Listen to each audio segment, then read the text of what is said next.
Amazon is the world's biggest retailer, and its CEO Jeff Bezos is the world's richest man, for one very good reason.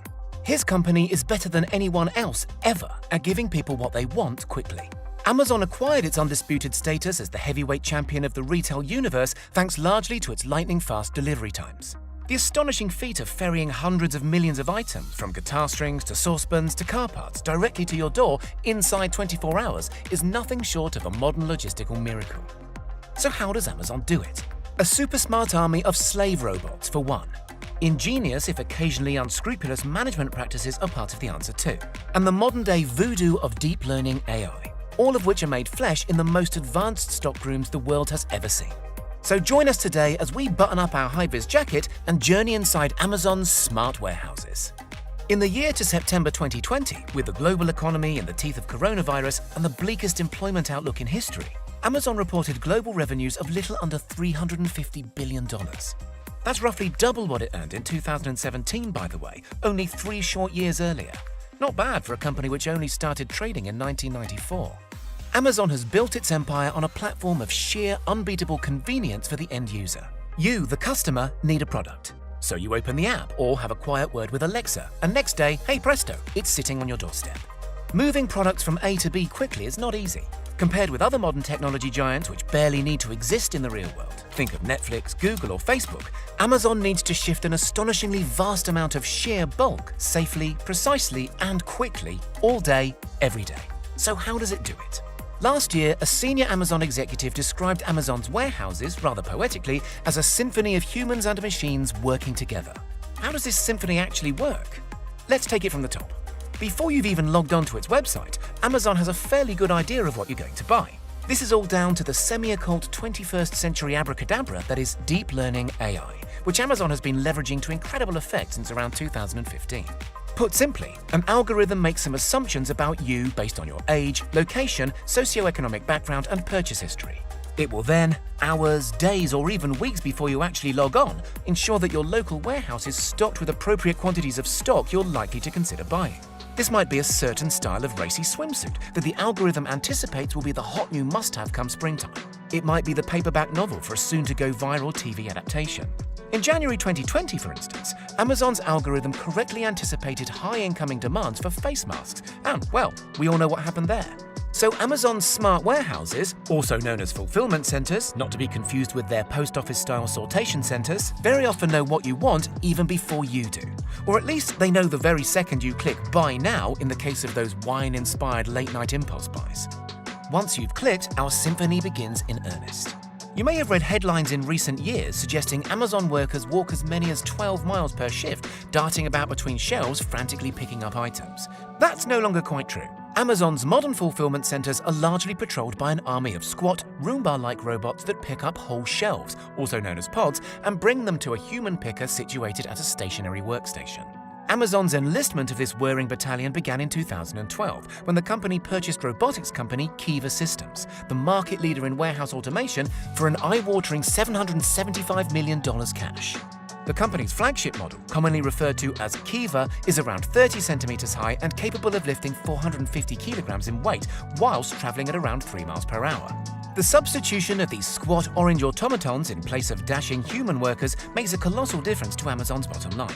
It's been estimated that Amazon's warehouses can now hold 50% more stock and retrieve that stock 3 times faster.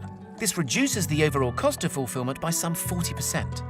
Cheaper, quicker warehouses mean products that are more affordable for the end user, and crucially, products that are much more likely to be on the van driving down your street the following day. Amazon isn't about to stop there. In a move that could be described as either ruthless or inspired, upon purchasing Kiva, Jeff Bezos changed the name of the company to Amazon Robotics and told all previous Kiva customers, household names like Gap, Walgreens and Staples, they'd no longer be allowed to buy new Kiva technology. This, of course, gives Amazon an incalculable competitive advantage. Since rolling out the Kiva robot across its fulfillment centers, by 2018 they had 100,000 of them, by now that figure has comfortably surpassed 200,000, Amazon Robotics has been refining the design still further. The new iteration of Kiva, known as Pegasus, is 10 centimeters shorter, meaning more can be stocked on top, and uses half the parts, so it's cheaper to manufacture and maintain. Amazon says Pegasus can lift a hefty 600 kilograms and can be customized with a conveyor belt to work in the sortation centers, where, Amazon reports, errors in delivery have been halved thanks to Pegasus. Naturally, Amazon isn't quitting there. Last summer, it announced a newer, thinner robot still called Xanthus and coming to a fulfillment center near you. So how do these pimped-out Roombas get around without knocking into each other all the time? Cloud-based software operating what can fairly be described as an AI-run air traffic control network coordinates the route of every single robot. This is all about optimization. What's the quickest route to get to a product that won't interfere with other robots on their own runs? What's the optimum speed, acceleration, and deceleration? As many as 800 robots can be deployed at any one time on the warehouse floor, although in practice, the numbers tend to be kept lower to avoid traffic jams. When their batteries run low, the robots are instructed to find the nearest charging station. Since robots took over the warehouses, changes have been implemented to improve their working conditions. Skylights, for instance, are now covered up, so the robot's sensors aren't confused by glare.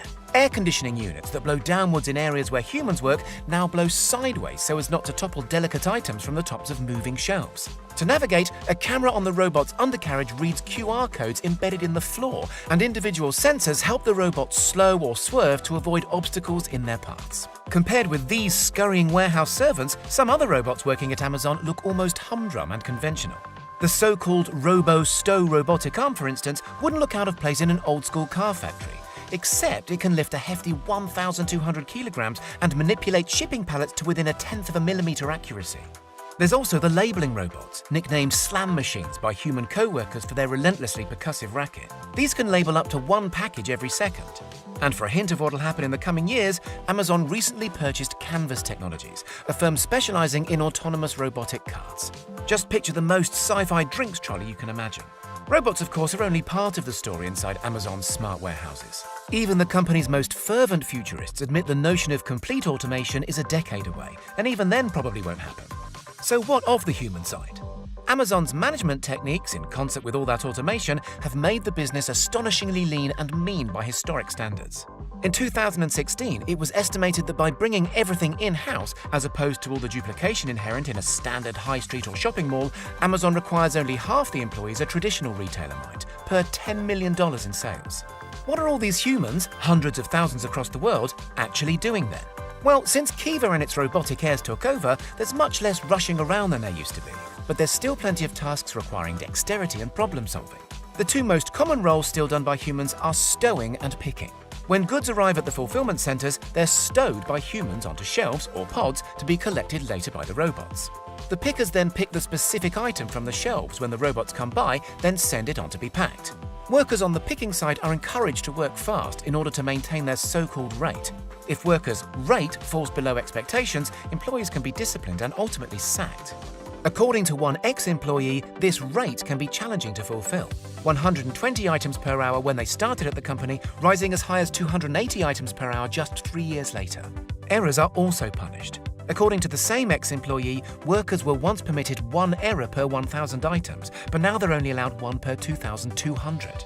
The rates only get more challenging during Prime Day when sales on Amazon skyrocket. One way Amazon encourages workers to make rate is through gamification, or making the whole thing into a game. So instead of a plain old-fashioned graph telling workers where their productivity stands in relation to the rate, workers instead play and compete on in-house games with names like Picks in Space, Mission Racer, or Castle Crafter. So essentially, the faster and more accurately employees pick stock, the faster their little pixelated car moves around the track. Other incentive schemes, such as in-house currency swag bucks, reward hard work with Amazon-branded merch such as water bottles or t-shirts. Amazon has regularly found itself in the firing line for its intense working practices. According to reports, as many as 14,000 serious injuries occurred at Amazon sites in 2019, a per-employee rate of nearly double the industry standard. Deaths are infrequent, but not unheard of. In the UK alone, during the 3 years to 2018, ambulances were called to Amazon warehouses 600 times. For its part, Amazon is keen to stress it invests tens of millions of dollars into worker safety awareness programs, but there's no denying injuries spike around Prime Day. So are Amazon's ultra-efficient warehouses ultimately a force for good? While COVID-19 laid waste to vast swathes of the conventional retail landscape, this year Amazon has been processing up to 40% more orders than expected. In the month leading up to March 23rd alone, toilet paper sales increased 186%, sales of cough medicine skyrocketed 862%, and children's vitamins went up 287%. Plainly, in a world where going to the shops can be a risky business, Amazon is fulfilling a need, and as such, ever greater numbers of people are relying on it. Will the robots steal our jobs then? The outlook is unclear, but within Amazon, it's plain to see that humans are still needed for many aspects of the work. And even if robots can one day stow or pick as fast as humans, dealing with mini crises like leaking paint pots on a fast-moving conveyor belt or identifying ripe bananas on site will still need the human touch for some time to come. Whatever the future brings, Amazon's new $40 million robotics lab just outside Boston, for instance, or its tantalizing patent for airship-like floating fulfillment centers, one thing can be guaranteed. As long as we're all buying, Amazon will keep on delivering.